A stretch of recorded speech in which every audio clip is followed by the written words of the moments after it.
오늘은 마태복음 5장 1절에서 12절에 있는 말씀을 가지고 팔복을 주신 예수님이라는 제목으로 말씀을 함께 나누기 원합니다. 먼저 말씀을 봉독하겠습니다.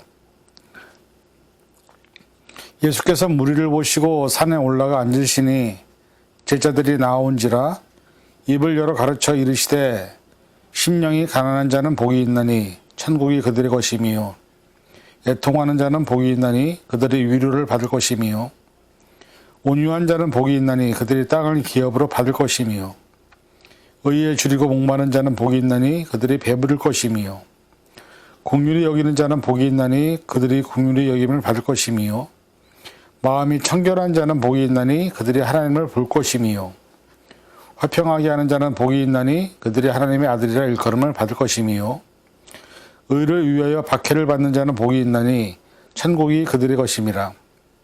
나로 말미암아 너희를 유혹하고 박해하고 거짓으로 너희를 거슬러 모든 악한 말을 할 때에는 너희에게 복이 있나니 기뻐하고 즐거워하라. 하늘에서 너희의 상이 큼이라.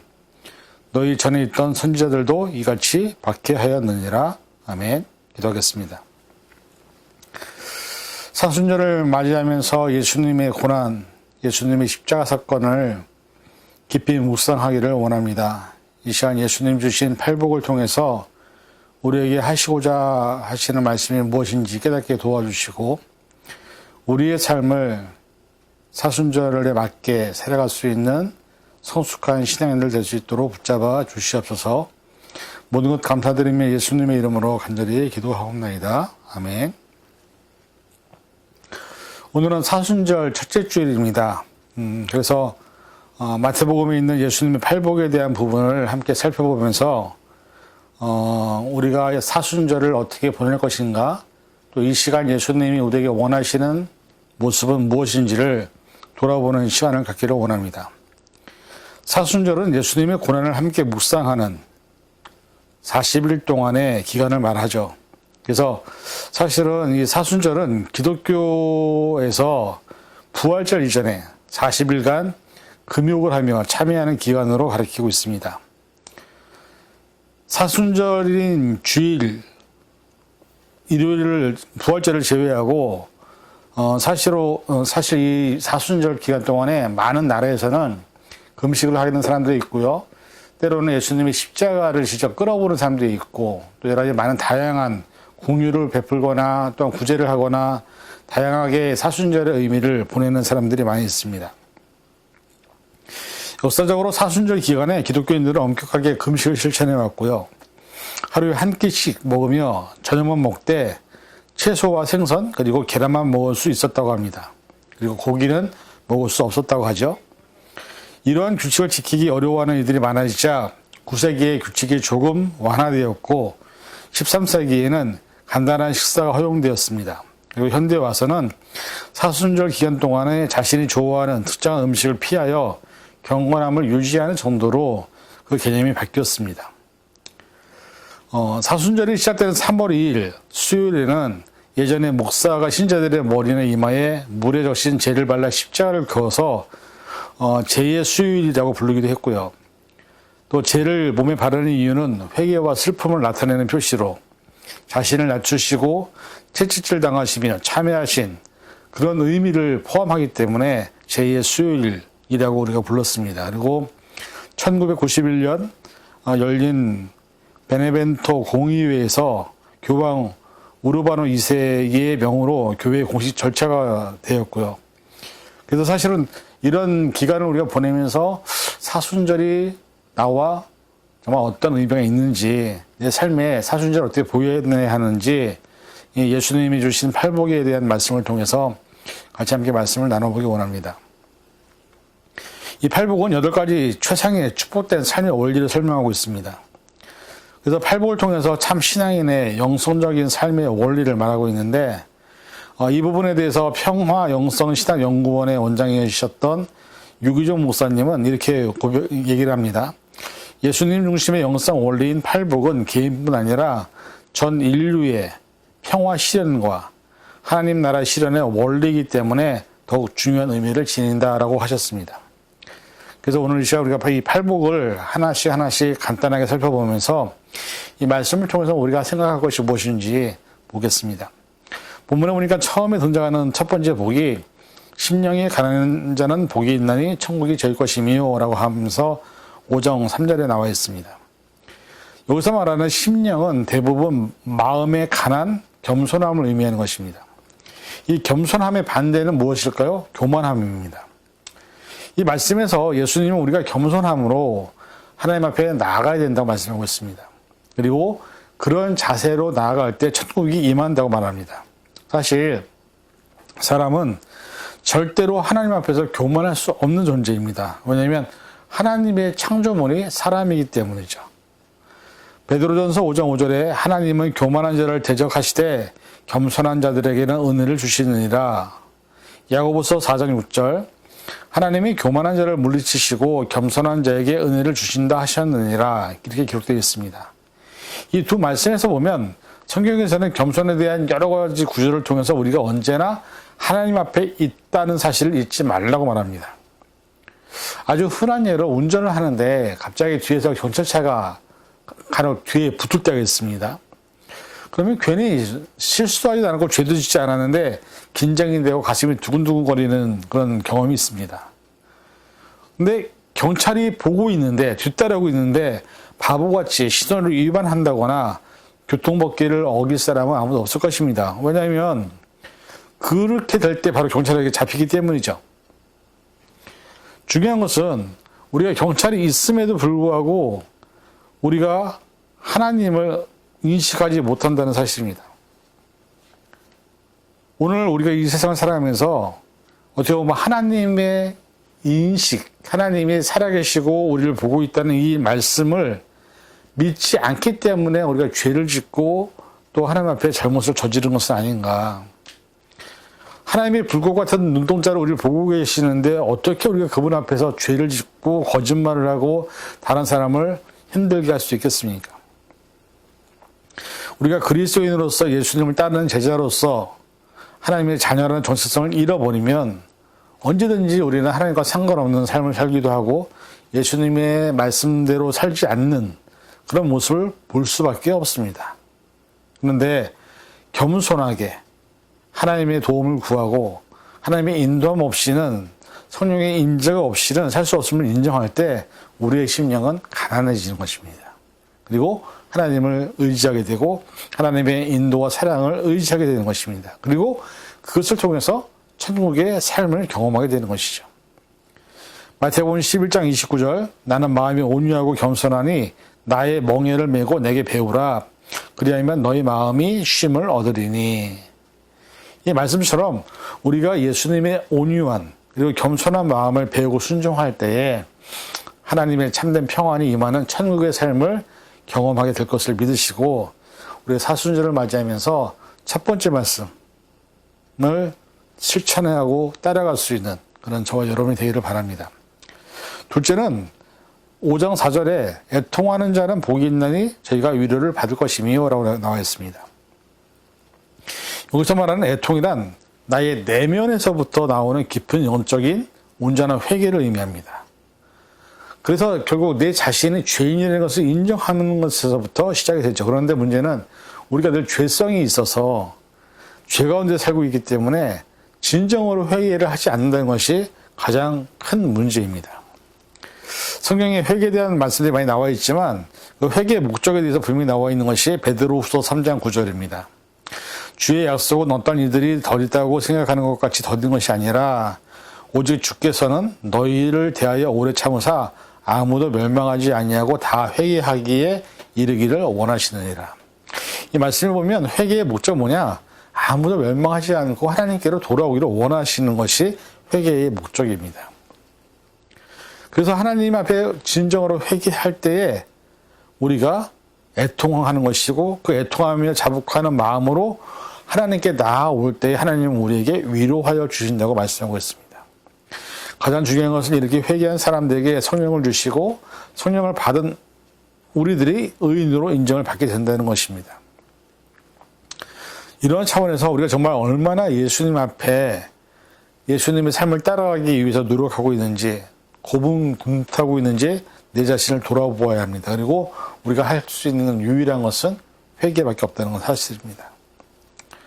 내 자신이 정말로 하나님의 말씀대로 살고 있는지, 예수님이 우리에게 말씀하신 대로 그 삶의 본을 잘 따라가고 있는지 내 자신을 돌아보면 애통할 수밖에 없는 것이 우리의 모습입니다. 그런데 그 애통하는 마음을 하나님은 기뻐하시고 위로하시고 우리에게 말할 수 없는 평안과 위로로 통해서 우리와 함께 하신다는 것을 말씀하고 있기 때문에 이 시간 우리가 예수님의 고난에 동참하는 마음으로 내 죄를 회개하고 애통하는 그런 우리가 되기를 바랍니다.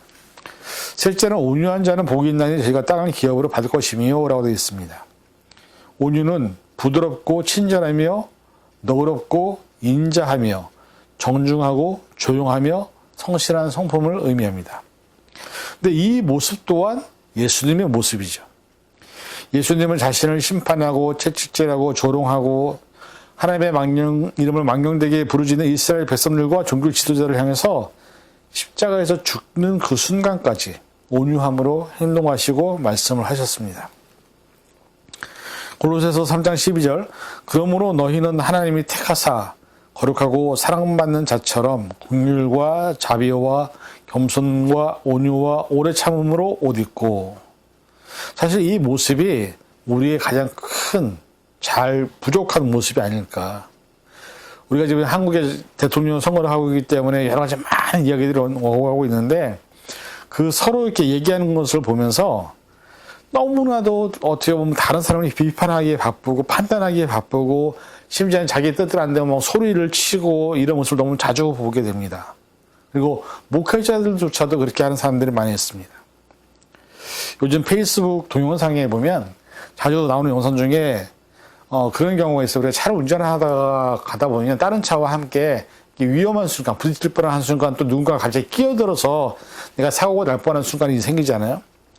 근데 요즘 사람들이 그게 영상에 대부분 나오는 게 뭐냐면 화를 참지 못해서 나와서 상대방의 차를 발로 차고 부수고 심지어는 유리를 깨고 또 어떤 사람들은 자기 차로 상대방 차를 아예 사고를 내버리는 사람들이 얼마나 많은지 모릅니다.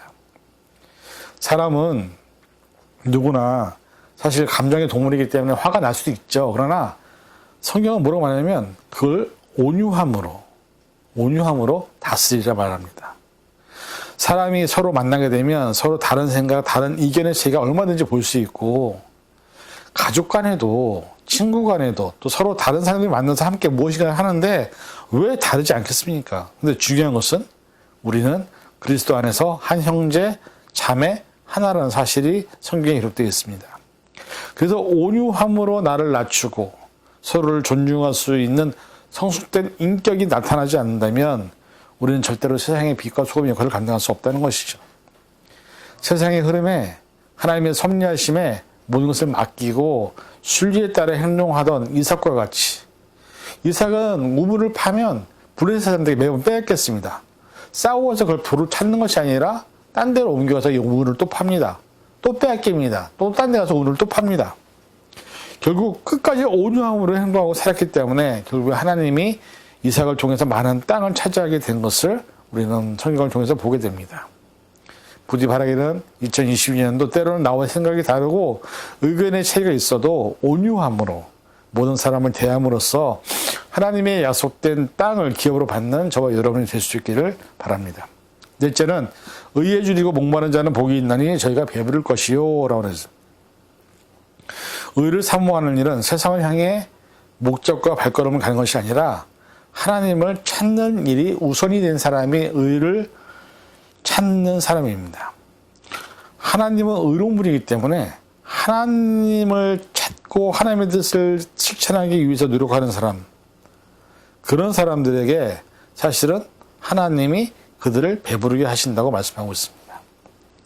갈라디아서 2장 16절 사람이 의롭게 되는 것은 율법의 행위로 말미암음이 아니요 오직 예수 그리스도를 믿음으로 말미암은 줄 알므로 우리도 그리스도 예수를 믿나니 이는 우리가 율법의 행위로서가 아니고 그리스도를 믿음으로써 의롭다함을 얻으려 함이라.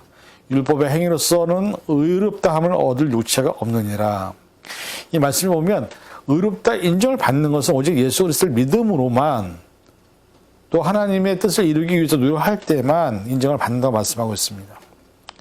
그런데 사람에게 줄이고 목마르다는 의미가 무엇일까요? 그만큼 간절하다는 것이죠. 다른 말로 말하면 우리가 경기를 하는 스포츠 선수들을 보면요. 사실 이기는 사람이 누가 이기느냐? 그 승리에 대해서 간절함이 더 극대화된 사람이 승리를 하게 되어 있습니다. 그래서 올림픽이나 운동 경기를 보면 승리하는 사람은 어떤 환경이나 최악의 순간에서도 도저히 믿을 수 없는 초인적인 힘을 발휘하기도 하고, 근데 그게 뭐냐? 그 사람은 그만큼 승리에 목마르다는 겁니다. 승리에 줄이고 목마르기 때문에 초인적인 능력을 발휘하게 된다는 것이죠. 우리가 삶을 살아가면서 하나님의 나라를 이루기 위해, 하나님의 뜻을, 의를 이루기 위해서 정말 우리가 간절함이 있는지, 우리가 애절함이 있는지 우리 자신들을 돌아보아야 합니다. 그런 마음이 있어야 하나님이 우리를 배부르게 하신다고 말씀하고 있는 것입니다. 하나님의 놀라운 능력을 경험하는 것은 사실 이렇게 간절함, 애절함이 있어야 되는 것입니다. 이 부분 앞에서 가장 우리가 부끄러운 것이 아닌가 싶습니다. 왜냐하면 목마르고 줄인 것은 하나님의 의가 아니라 우리는 세상의 물질, 세상의 욕심, 눈에 보이는 것에 우리는 목마르고 줄였기 때문이죠. 그러나 하나님의 인정을 받을 수 있는 유일한 길은 하나님의 의를 위하여 줄이고 목마른 그 애절함이 있으면 하나님 우리를 배부르게 하신다는 것을 믿으시고, 그래서 그 말씀이 마태복음 6장 33절에 나와 있습니다. 그런즉 너희는 먼저 그의 나라와 그의 의를 구하라. 그리하면 이 모든 것을 너희에게 더하시리라. 먼저 그의 나라와 그의 의를 먼저 구하면 모든 것을 우리에게 배부르게 하실 것이다. 이 말씀 믿으시고 하나님의 나라와 의를 위한 줄임과 목마름으로 2022년도로 살기를 간절히 부탁을 드립니다. 다섯 번째는 긍휼히 여기는 자는 복이 있느니 저희가 긍휼히 여기는 받을 것이며, 긍휼을 베푸는 일은 하나님의 사랑을 나타내는 일이고 실천하는 것입니다.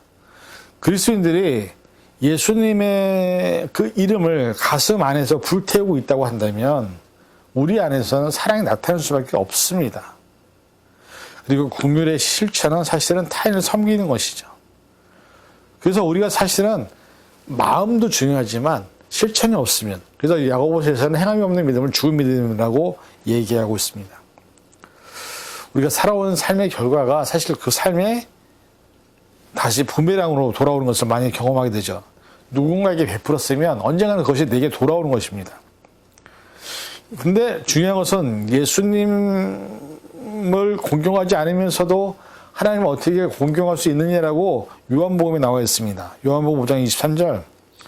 이는 모든 사람으로 아버지를 공경하는 것 같이 아들을 공경하게 하려 하심이라. 아들을 공경하지 아니하는 자는 그를 보내신 아버지도 공경하지 아니하느니라. 생각해 보세요. 이 땅에 오신 분이 예수님이지만 그 예수님은 하나님이십니다. 그리고 하나님의 뜻을 이루기 위해서 오셨습니다. 그런데 사람들이 어떻게 했나요? 예수님을 죽였습니다. 거부했습니다. 그런데 어떻게 하나님을 공경할 수 있겠습니까?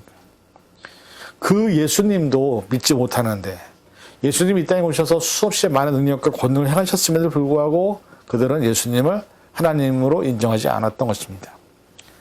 우리가 사랑과의 관계에서도 우리보다 불쌍하고 힘든 사람들을 돌보지 않고 긍휼히 여기지 않는데 어떻게 내가 하나님 앞에 긍휼함을 이룰 거라고 생각을 하십니까? 우리는 사람이 너무나 이기적이어서 다른 사람에 대해서는 관심도 없다가 내가 힘들고 어려우면 나 긍휼히 여겨달라고 기도를 하는 것이 우리의 모습입니다.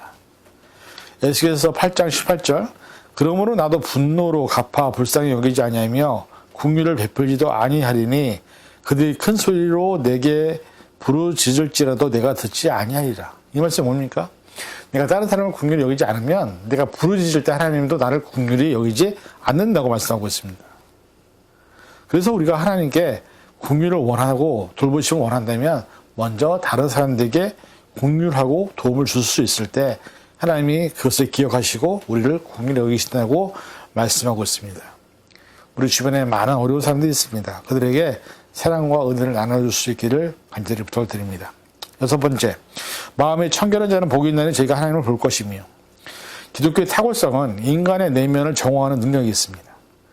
그런데 이런 작업을 위해서 가장 먼저 해야 되는 게 뭐냐? 말씀 묵상, 기도하는 것, 예배, 또 하나님과 교통하는 것. 그래서 성령의 임재가 내 안에 임할 때 우리 내면이 성령으로 채워지는 것입니다. 그런 사람에게 나타나는 역사가 뭐냐? 눈으로 볼 수 없는 것을 보게 된다는 것이죠. 그 대표적인 예가 엘리사의 모습일 것입니다. 엘리사가 이스라엘 왕에게 아람 왕이 쳐들어온다는 것을 미리 알렸습니다. 근데 그때 아람 왕이 화가 나갖고 엘리사를 잡기 위해서 많은 군사들을 엘리사 집 주변에 두었습니다.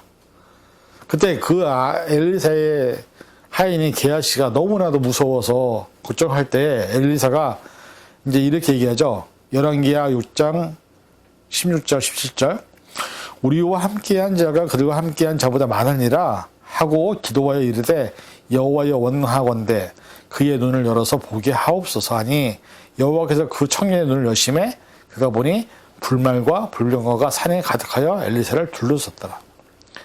사실 하나님의 역사를 경험할 수 있는 것, 그것은 하나님이 영안을 열게 하셔야만 된다는 것이죠. 코로나 팬데믹의 시간을 보내면서 많은 사람들이 그렇게 고백합니다. 하나님이 살아계시다면 어떻게 이런 일이 있을 수 있겠느냐. 그런데 우리가 잊지 말아야 될 사실은 그럼에도 불구하고 하나님은 지금도 전 세계 곳곳에서 일을 하고 계시다는 사실입니다. 이번에 전쟁이 발발한 우크라이나에 지금 많은 사람들이 우크라이나를 위해서 기도하고 있습니다. 그리고 우크라이나에 특이한 현상이 생겼습니다. 수많은 사람들이 교회에 와서 기도를 하기 시작했습니다. 그리고 수많은 사람들이 성경을 살기 위해서 기다리면서 줄을 서고 있다고 얘기합니다. 너무나 힘든 시기다 보니까 사람들이 하나님을 찾고 있다는 뉴스를 들으면서 이 기도를 하나님은 외면하지 않으실 것입니다. 중요한 것은 하나님의 뜻 안에서 하나님의 뜻대로 사는 사람들은 하나님의 일하심을 보게 될 것이다. 그래서 사실은 우리가 하나님을 보는 영적인 영안이 열리는 것이 대단히 중요하다는 것을 기억해야 합니다. 7번째, 화평케 하는 자는 복이 있나니 저희가 하나님의 아들이라 칭함을 받을 것이며 예수님의 복음은 평화의 복음입니다. 그래서 기독교가 존재하는 모든 공간에서는 자연스럽게 하나님의 평화가 실현되는 것인 것입니다.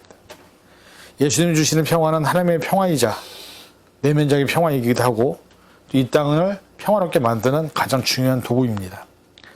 사실 그리스도인의 정체성을 가지고 있는 사람은 그가 속한 가정이나 공동체나 회사나 나라 안에서 늘 평화가 존재해야 그리스도인이라고 말할 수 있습니다.